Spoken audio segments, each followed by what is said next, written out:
Good evening. The Prime Minister, who said last month that he'd rather die in a ditch than ask for another Brexit delay, has now written to the European Council President accepting a 3-month extension to the Brexit process. It's the formal confirmation that Mr Johnson's pledge to take Britain out of the EU by this Thursday can't be delivered. The Prime Minister has again called for an early general election. He said this Parliament had become dysfunctional, but his plan for an election on December the 12th was rejected by the House of Commons tonight. Another attempt is expected tomorrow, and Labour says it will not agree to an election unless a no-deal Brexit is completely ruled out. This report from our political editor Laura Kuenssberg does contain some flash photography. Throw your hands up if you like. A very short and efficient and constructive meeting, and I am happy that decision has been taken. Short and efficient? Not how anyone could describe the Brexit process. Is this extension too long? Full of missteps and stumbles. Be careful, be careful. Take care. But the meeting in Brussels to give the UK another 3-month delay was exactly that. The Prime Minister says the pause was imposed on the government against its will.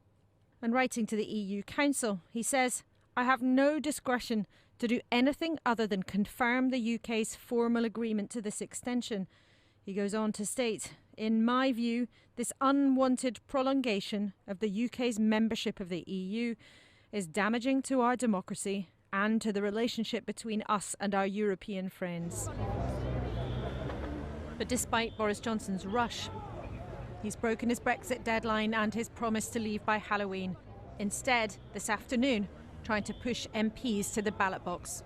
There is a widespread view that this Parliament has run its course. And that is because I simply do not believe that this House is capable of delivering on the priorities of the people, whether that means Brexit or anything else. Technically, this session's only been going a couple of weeks, but the current cast have been in place since 2017. There's nothing comfortable about this for Labour, but they won't agree a contest yet. He will avoid his responsibilities, break his promises to dodge scrutiny. And today he wants an election and his bill. Well, not with our endorsement. There's a message to the people of Scotland. The SNP and the Lib Dems, though, weren't ready to back the Prime Minister tonight. But tomorrow, when he'll need only to win by 1, might be a different story. We will not vote with the government tonight. But make no mistake, the Scottish National Party are ready to give people back their say. The way forward now is to have an election, but to do so responsibly, not letting the Prime Minister force through his bad Brexit deal. There are doubts, though, about an election, even in Tory ranks and among their natural allies. We are not wreckers. We do not want to see the United Kingdom ungovernable. But the one thing we're not prepared to do is to see the United Kingdom divided. Division! Clear the lobby. Ultimately, the Prime Minister was miles off what he needed. The ayes to the right, 299. The noes to the left, 70. But just when one vote is gone, along comes another round here. Number 10 will ask MPs again tomorrow to back an election on December the 12th. But they'll vow this time to ditch any effort to get their Brexit deal through Parliament. With that gone, the opposition parties may be more enthusiastic, but suspicions of Boris Johnson's motives are all around tonight. But tomorrow, this Parliament might call time on an era of short tempers and long debates, and move swiftly into a ferocious campaign of short days and long election nights. And Laura is at Westminster. We'll talk to her in just a moment. First, let's go to Brussels and talk to our Europe editor, Katya Adler. Katya, how does Brussels view the prospect of an election here, possibly within weeks?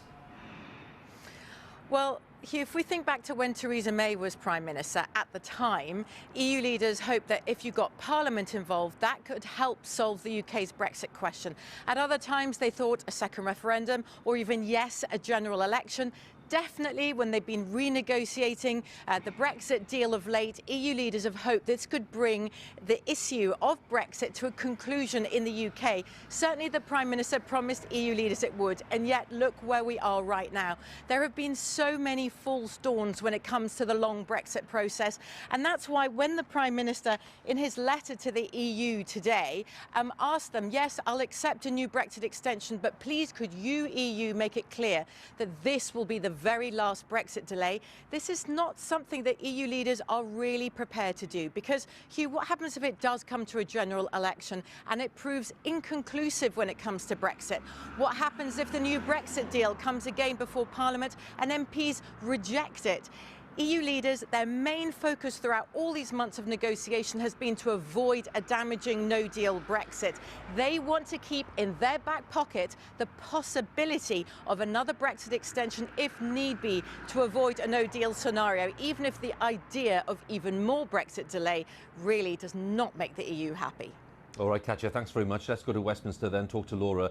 Laura, what do you think the chances are of a vote tomorrow which actually approves a general election before Christmas? Hugh, I think the chances are good for Downing Street in terms of getting what they so desire. The idea of trying to get that clarity that Katja was just talking about, of getting to the country in a way that they hope would work out for them. But just because the chances are better than they have been for Boris Johnson in terms of getting to the ballot box, it doesn't mean whatsoever that this will be a slam dunk. Remember, he has tried before and failed, tried again and failed, and tried again tonight and failed again.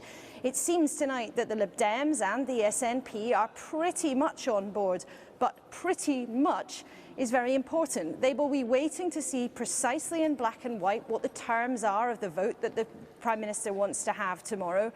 And do not underestimate for one single second how other MPs from the Labour Party or maybe the DUP might try to get in there and amend or change what has been put forward in front of them. So certainly it seems that things could be stacking up for the Prime Minister, but it does not mean that he will reach this goal by in 24 hours' time. It seems